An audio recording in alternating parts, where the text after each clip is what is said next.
हम लोगों से विनती है कि आप खड़े होकर अपने हाथ ऊपर करें और मैं नारा मारूंगा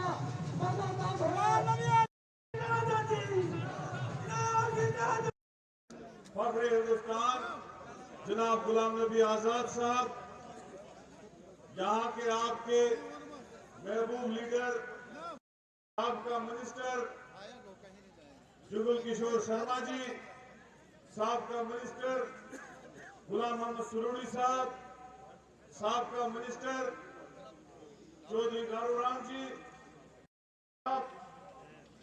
साबका एमएलसी नरेश कुमार जी, साबका एमएलए चौधरी अकरम साहब, साबका minister doctor Manohar Lal ji, PCC के सेक्रेटरी वीरेंद्र शर्मा जी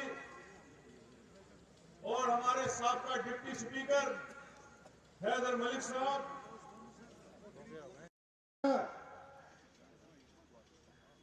आपकी जो कंट्रीब्यूशन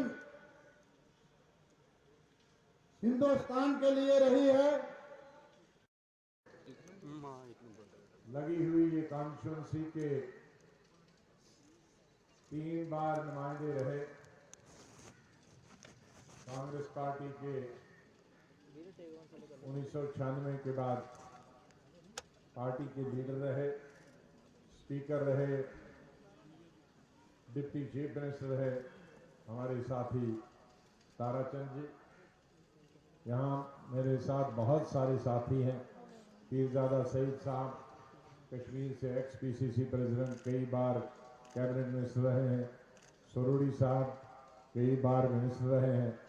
जुगल साहब, जुगल शर्मा जी मिनिस्टर हैं। विकार रसूल साहब मिनिस्टर हैं। मनोहर लाल शर्मा जी मिनिस्टर हैं। चौधरी अकरम जी एमएलए रहे। चौधरी गारूराम जी मिनिस्टर रहे हैं। हमारे हैदर मलिक साहब डिप्टी स्पीकर रहे हैं। मोहम्मद अमीन बाट साहब एमएलए, इस दफ़ा भी डिसॉल्व असेंबली में दूसरी दफ़ा थे। नरेश गुप्ता जी 12 साल एमएलसी रहे और अशोक डोगरा जी एमएलए रहे। सुभाष गुप्ता जी एमएलसी रहे। इसी तरह से हमारे यहाँ बैठे हुए सभी डीडीसी, बीडीसी, डिस्ट्रिक्ट और ब्लॉक के और सरपंच साहिबान और साथियों, अभी ये बारिश नहीं, परसों हम गूल में जो इससे 3 गुना, 4 गुना, 5 गुना ऊंचाई पे है, बर्फ गिर रही थी और हम कहते उठो, लेकिन उठा कोई नहीं। और यहाँ तो बहुत गर्मी है गूल के मुकाबले में। वहाँ टेम्परेचर 3-4 डिग्री था, यहाँ तो अभी भी 17-18 है, इसलिए बारिश से डरना नहीं। आप हमारे देश के और हमारी स्टेट के, हमारी सीमाओं के रखवाले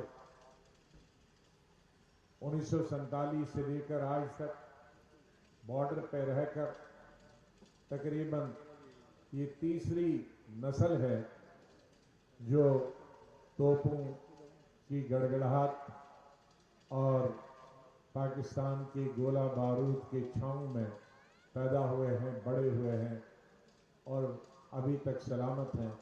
लेकिन हिंदुस्तान की सरहदों, हिंदुस्तान की सीमाओं की आपने हमेशा उनको बचा के रखा और दुश्मन को दोबारा पार आने नहीं दिया। मुझे अफसोस है कि ये बॉर्डर का इलाका, इसका एक हिस्सा जो शहरी हिस्सा था 1971 में, जहां हमने बहुत मरहला किया, एक जंग हुई पाकिस्तान के साथ, बांग्लादेश बनाया इंदिरा गांधी की लीडरशिप में और हमारे सैनिकों के कार्य की वजह से। लेकिन अफसोस है कि छम्ब का जो इलाका था, तहसील, वो हमने पाकिस्तान को खो दी। और तब से लेकर आज तक हमेशा यहाँ पाकिस्तान की तरफ से कोशिश की जाती है, बहुत बमबारी होती है, तोपें चलती हैं। यहाँ पिछली दफ़ा जब आया था मैं, तो खेतों में सब माइंस लगी हुई थी। खेत कई साल तक बगैर जोते रहे क्योंकि उनमें सब माइंस लगी थी। पाकिस्तान की तरफ से लोग आते थे, उनको रोकने के लिए ऐसा करना जरूरी है। लेकिन मैं ये भी बताना चाहता हूँ, आप सब पाकिस्तान कितनी ही कोशिश करे, 1 इंच भी यहाँ का ले नहीं सकता। बल्कि मैं कहूँगा ये हिंदुस्तान का बड़ापन है। चाहे कोई भी लीडर हो, किसी भी पार्टी की सरकार हो, उसने हमेशा देश की सीमाओं की रक्षा की। और पाकिस्तान अगर ये चाहे कि वो दोबारा ऐसी कोशिश करेगा तो उन्हें 1971 याद दिलाना होगा कि ये देश कभी टूट नहीं सकता है। ये देश पाकिस्तान को सबक सिखा सकता है। आप जो इस बॉर्डर पे हैं, हमारी बहनें, हमारी माएँ, हमारी बहू बेटियाँ, हमारे बुजुर्ग, हमारे जवान, पूरा भारत आपके साथ। चाहे हमारा धर्म कुछ भी हो, हमारी जात कुछ भी हो, हम किसी भी सूबे में रहने वाले लोग हों, लेकिन जम्मू कश्मीर के सरहदी इलाकों के साथ जब कभी भी कोई भी गोली बारूद में, चाहे वो हमारा सिपाही हो, हमारा फौजी हो, हमारा पुलिस का आदमी हो, हमारा बुजुर्ग हो, हमारी नौजवान बहनें हो, यहाँ से खोड़ से लेकर आरसपुरा से लेकर सांबा से लेकर कठवा से लेकर रजौरी और पुंछ तक, ये जो हमारा बॉर्डर का एरिया है पाकिस्तान से मिलता है, यहाँ उनके गोला बारूद से कोई न कोई हमेशा या तो मरता है, जख्मी होता है, मकान टूट जाते हैं, घर गिर जाते हैं, माल मवेशी का नुकसान होता है। लेकिन आपने हमेशा बर्दाश्त किया उस नुकसान को अपने मुल्क के हिफाजत के लिए और पूरे देश की हिफाजत के लिए। इसलिए पूरा देश आपकी सराहना करता है। इस बारिश में आप यहाँ मौजूद हैं, इस ठंड में आप मौजूद हैं, हजारों की तादाद में इस सीमा के उस दरिया के उस पार कुछ ही किलोमीटर की पाकिस्तान की सरहद है। और उनको भी सुनाना चाहते हैं हम सब लोग कि भारत इकट्ठे रहेगा, भारत इकट्ठे था और भारत हमेशा हजारों साल तक मजबूत रहेगा। कोई भी हमारा बाल भीगा नहीं कर सकता। और उनकी तमाम हरकतें जो पिछले 30-31 साल से चल रही हैं, आतंकवाद जो उन्होंने फैलाया है, कश्मीर को तबाह बर्बाद कर दिया, जम्मू में भी उन्होंने कई बार कोशिश की यहाँ के अमन को, यहाँ की शांति को बर्बाद करने के लिए। लेकिन यहाँ के जम्मू डिस्ट्रिक्ट के लोग, जम्मू प्रोविंस के लोग उनकी चाल में नहीं फंसे और हम सब लोग यहाँ हिंदू और मुसलमान मिलके, चाहे वो पीर पंचाल का एरिया हो, चाहे ये जम्मू कठवा उधमपुर का एरिया हो, या चिनाब वैली, जो चिनाब वैली अखनूर से शुरू हो जाती है और किश्तवाड़ में ख़त्म हो जाती है, यहाँ के लोग भी हमेशा प्रेम और प्यार से मुल्क के साथ और इस रियासत के लोगों के साथ जुड़े रहें। आज मैं आपसे यही गुजारिश करना चाहता हूँ कि बहुत कोशिश की जाए। इलेक्शन जब भी आते हैं तो ये इंसानों के बीच में दूरियां पैदा करता है। हालांकि राजनीति और सियासत लोगों को नज़दीक आने के लिए होनी चाहिए थी। हमारी पार्टी हमेशा लोगों को नज़दीक आने की बात करती है, जमहूरियत की बात करती है, सेकुलरिज्म की बात करती है। लेकिन बहुत सारी सियासी पार्टियां, चाहे नेशनल हो या रीजनल हो, वो लोगों को इलाके पे बांटने की कोशिश करती है, वोट हासिल करने के लिए मजहब की बुनियाद पे बांटने की कोशिश करती है, जात पात की बुनियाद पे बांटने की कोशिश करती है। हम जम्मू कश्मीर में इस तरह की जो चीज़ें हैं इनमें और कमज़ोर हो जाएंगे। हम 31 साल से पाकिस्तान की तरफ से जो स्पॉन्सर किया हुआ टेररिज्म है, उस टेररिज्म का मुकाबला कर रहे हैं। हमारी फौज कर रही, हमारी सिक्योरिटी फोर्सेस कर रहे हैं। और आप जो शहरों में और बॉर्डर पे रह रहे, आप हम सब पाकिस्तान के उस फौज का भी और उनके जो यहाँ मिलिटेंट आते हैं उनका भी मुकाबला करते हैं। और हम कभी अफोर्ड नहीं कर सकते कि आपस के झगड़े, चाहे वो इलाके के नाम पे हो या जात पात के नाम पे हो या धर्म के नाम पे हो। हमें अगर आगे बढ़ना है तो हमें एक होकर आगे बढ़ना होगा।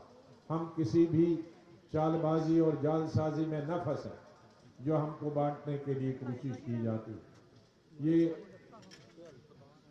एक जैसे शैतान काम करता है वैसे ही ये राजनीति भी शैतानी से कम नहीं है। राजनीति में हमें एक दूसरे को इकट्ठे लाना है।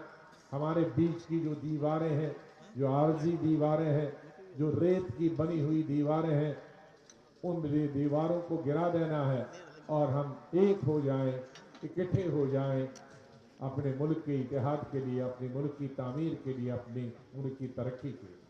हमारी पार्टी और मेरा खास तौर से और मेरे साथियों का हमेशा ये मकसद रहा डेवलपमेंट। हम कभी भी जात के नाम पर, इलाके के नाम पर, मजहब के नाम पर न वोट मांगेंगे और न हमें वोट मजहब की बुनियाद पर चाहे।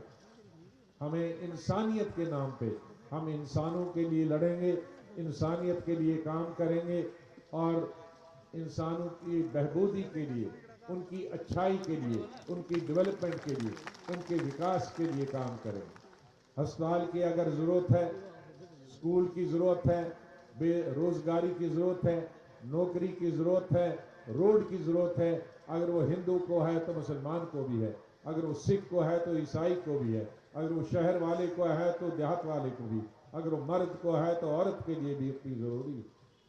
अगर बीजेपी के लिए सड़क जरूरी है तो कांग्रेस के लिए भी, अगर कांग्रेस के लिए अस्पताल और डॉक्टर और स्कूल डिस्पेंसरी जरूरी है तो नेशनल कॉन्फ्रेंस पीडीपी या पैंथर पार्टी के लिए भी जरूरी है। मैं जब चीफ मिनिस्टर बना था तो मैं हर पब्लिक मीटिंग में कहता था कि मेरी काबीना में अगर कोई वजीर ऐसा होगा जो धर्म की बुनियाद पे, जो मजहब की बुनियाद पे, जो कास्ट की बुनियाद पे, जो इलाके की बुनियाद पे, जो पार्टी की बुनियाद पे इंसाफ बांटेगा, उस मिनिस्टर को मेरी काबीना में नहीं रहना चाहिए। क्योंकि हमारा काम सरकार में और या चुने हुए नुमाइंदों का काम है इंसाफ देना और लोगों के बीच में मेल मिलाप करना, न कि उनको एक दूसरे से दूर करना। लेकिन राजनीति आज हम देख रहे हैं वो भिन्न राजपूत राजनीति है, गलत राजनीति है, वो इंसाफ की राजनीति नहीं है। आज की जो हुकूमतें हैं वो अपनी पार्टी के बगैर उनको दूसरी कोई पार्टी नजर नहीं आती है। एक ही कॉन्स्टिट्यूंसी में डेवलपमेंट होती है। अगर काम कोई सड़क का है, बिल्डिंग का काम है तो एक ही पार्टी के लोगों को काम मिलता है, ठेका मिलता है, मजदूरी मिलती है। ये इसके लिए हुकूमतें नहीं आज, इसके लिए चुने हुए नुमाइंदे नहीं। चुने हुए नुमाइंदों के सामने और हुकूमत के सामने सब लोग बराबर होने चाहिए और सबके साथ बराबर का इंसाफ होना चाहिए, चाहे उसने वोट दिया या न वोट दिया, लेकिन तो भी उसका हक उसको देना चाहिए। ये लड़ाई हक की लड़ाई, हम जदोजहद जारी रखेंगे कि हम से जो स्टेट छीन ली गई है, जो स्टेट महाराजा गुलाब सिंह जी ने 1846 में बनाई थी, हिंदुस्तान की सबसे बड़ी स्टेट। 1947 में जब तकरीबन 550 स्टेटों को इकट्ठे करके 12 स्टेटें बनाई गई, सिर्फ 12, बाद में बढ़ के ये फिर अब 29 तक पहुंच गई, 28, 29 तक पहुंच गई। लेकिन उस वक्त 550 के करीब स्टेटें थी, रियासतें थी, उनको सबको इकट्ठे मर्ज करके 12 स्टेटें बनाई गई थी, जम्मू कश्मीर और हैदराबाद को छोड़कर, क्योंकि एक तरीके से ये उस वक्त इंडिपेंडेंट ही थी, क्योंकि उनका अभी माहिदा नहीं हुआ था मरकज के साथ। तो 47 में जब बाकी स्टेटें मर्ज करके 12 स्टेटें बनाई तो जम्मू कश्मीर की स्टेट उस वक्त 101 साल की थी, आज पौने 200 साल की। तो कभी कल्पना भी नहीं की थी कि महाराजा की बनाई हुई 1840 की सरकार स्टेट जो आज पौने 200 साल की होती, उसको कभी तोड़ा जाए। और न हिंदुस्तान की तारीख में कभी ऐसा हुआ है कि स्टेट को यूनियन टेरिटरी बनाया गया, बल्कि यूनियन टेरिटरी को स्टेट में बहुत सारी हमारी स्टेटें हैं वो यूनियन टेरिटरीज थी। तो यूनियन टेरिटरी की स्टेट तो बनाई जा सकती है, लेकिन स्टेट की यूनियन टेरिटरी हिंदुस्तान के इतिहास में पहली दफा बनाई गई। ये तो ऐसा हुआ कि जैसे पटवारी से उसका प्रमोशन हो जाती है आगे आगे, और कभी नायब तहसीलदार, कभी तहसीलदार का एडिशनल डीसी बन जाता है। तो यहाँ तो डीसी को उन्होंने पटवारी बना दिया, ऐसा कभी होता नहीं है। ये हमारी आज की जो मरकज़ की सरकार है, ये उनका ही करिश्मा है। कोई दूसरी ऐसी गलती और कोताही नहीं कर सकता, कभी ऐसी बेसमझी नहीं कर सकता। हमसे हमारे हक कई छीन लिए। यहाँ बाहर वाला कोई नौकरी नहीं कर सकता था, यहाँ बाहर वाला कोई ज़मीन नहीं खरीद सकता, वो हक भी हमसे छीन लिया। और मैं बधाई देता हूँ महाराजा हरि सिंह जी, ये उन्होंने 1925 या 1927 के दरमियान ये हमें हक दिया था।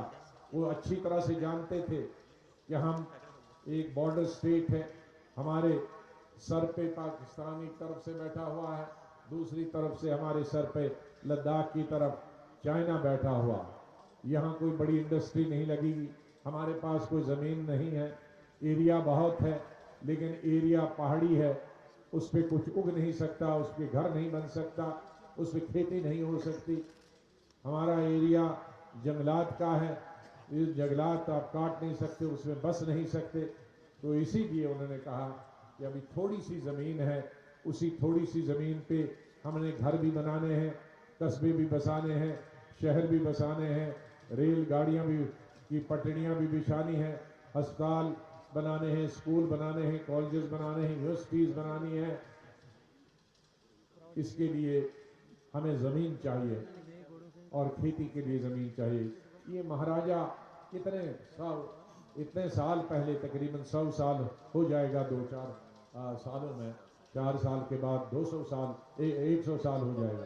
तो 100 साल पहले महाराजा जम्मू कश्मीर के लोगों के बारे में सोच सकता था, लेकिन आज के जो महाराजा हैं वो आज ये नहीं सोच सकते कि ये इस पहाड़ी इलाके में जहाँ जोतने के लिए ज़मीन नहीं है, इस पहाड़ी स्टेट में जहाँ जंगलात हैं, खेती नहीं हो सकती, तो आबादी 5 गुना बढ़ी है 1947 से लेकर आज तक।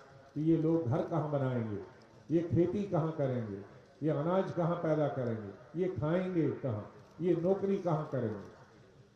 आज मुझे बहुत अफसोस है कि इस सोच पर कि जिसने सरकार के दिमाग में ये सोच पैदा की, जिसकी वजह से चाहे वो जम्मू का आदमी हो या कश्मीर का हो, गरीब हो अमीर हो, आज सफ़र कर रहा। आज अगर नौकरी के लिए एडवर्टीजमेंट छोटी सी होती है, उसके लिए ऑल इंडिया एडवर्टीजमेंट होती है। तो हमारे बच्चे जो गांव में पढ़ते हैं, जो खोड़ में पढ़ते हैं, जो जोड़िया में पढ़ते हैं, या दूर दराज इलाके रजौरी पुंछ में पढ़ते हैं, या मशड्डी में पढ़ते हैं, या गूल या पाडर में पढ़ते हैं, दूसरे उधर पुंछ के पहाड़ी इलाकों में पढ़ते हैं, उधमपुर के पहाड़ी इलाकों में पढ़ते हैं, वो उन शहर के बच्चों, बम्बई के बच्चे, कलकत्ता के बच्चे, हैदराबाद, बेंगलोर और दिल्ली के बच्चे के साथ कैसा मुकाबला कर सकते हैं। और आज भी हम देख रहे हैं कि पूरे हिंदुस्तान में स्कूल खुले हैं, लेकिन यहाँ जम्मू कश्मीर में 2.5 साल है, यहाँ तक अभी तक स्कूल नहीं खुला है। तो ये जो 2.5 साल बच्चे तालीम के बगैर रहे, शिक्षा के बगैर रहे, ये कैसे मुकाबला कर सकता है बड़े बड़े शहरों का।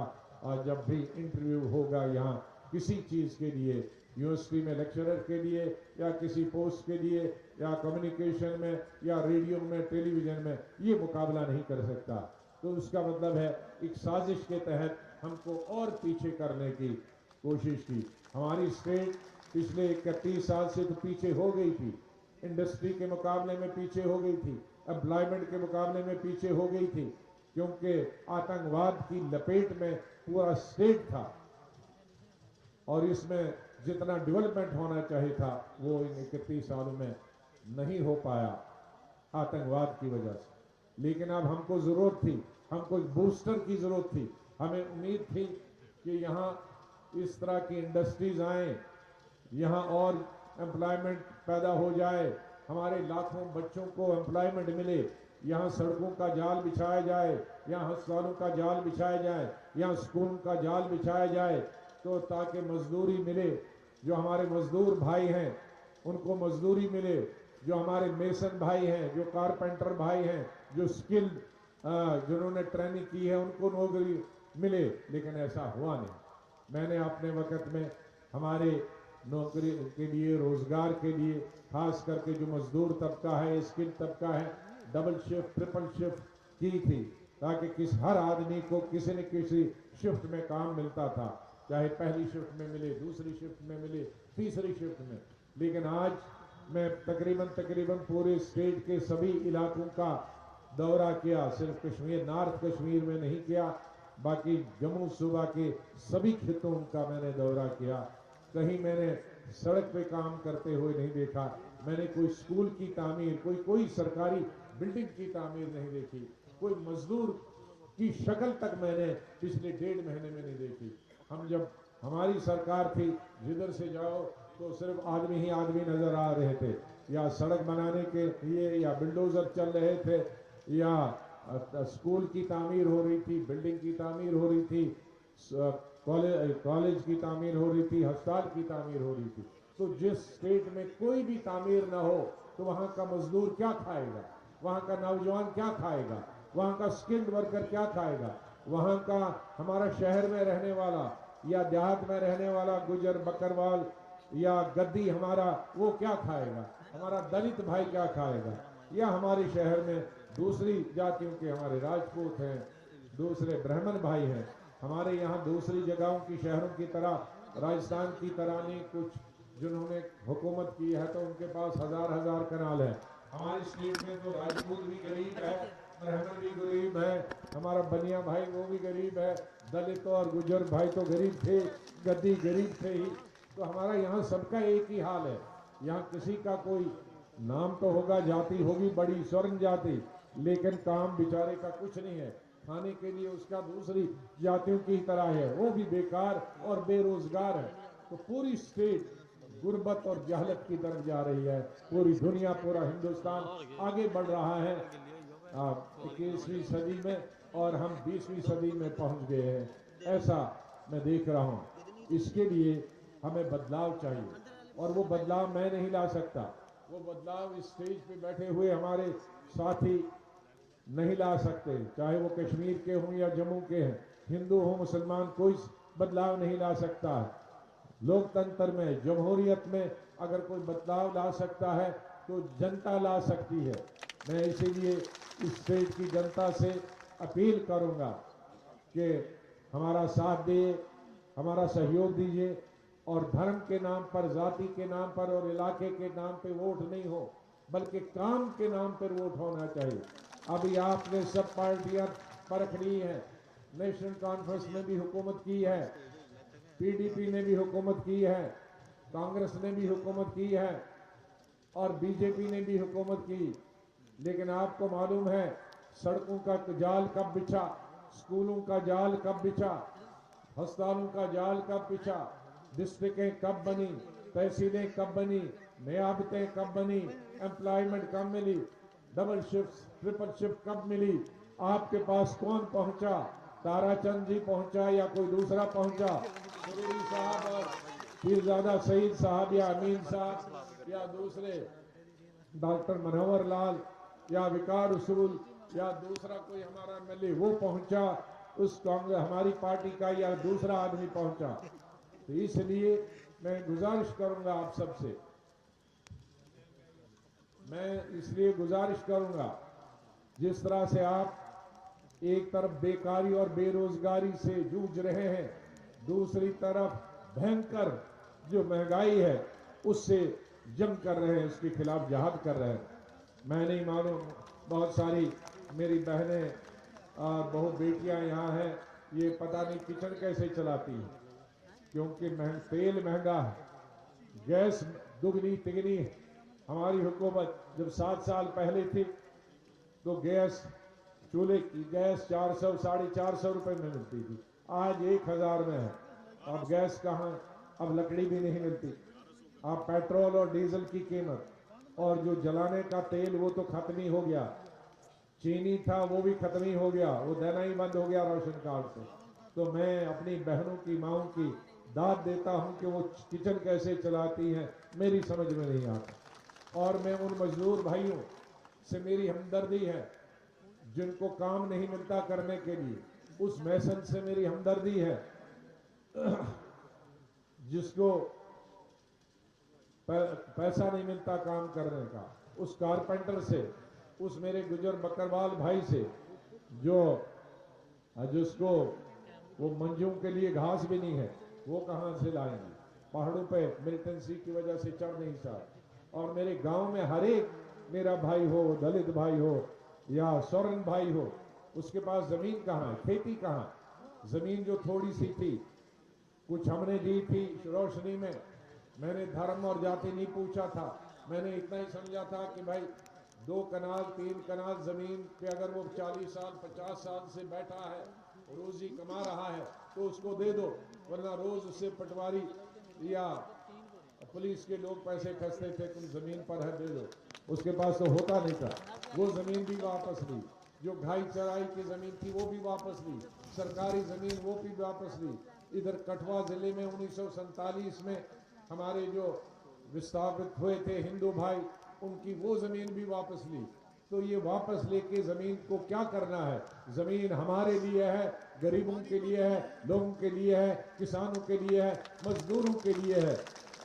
जमीन को सरकार को अपनी जेब में नहीं रखना है, जमीन के पास जो सरकार के पास जो है वो लोगों के, जनता के लिए बांटने के लिए है, उनसे जेब काट के अपनी जेब में रखने के लिए नहीं है। सरकार लोगों के लिए होनी चाहिए, लोग सरकार के लिए कभी नहीं होते हैं। यही लोकतंत्र में होता।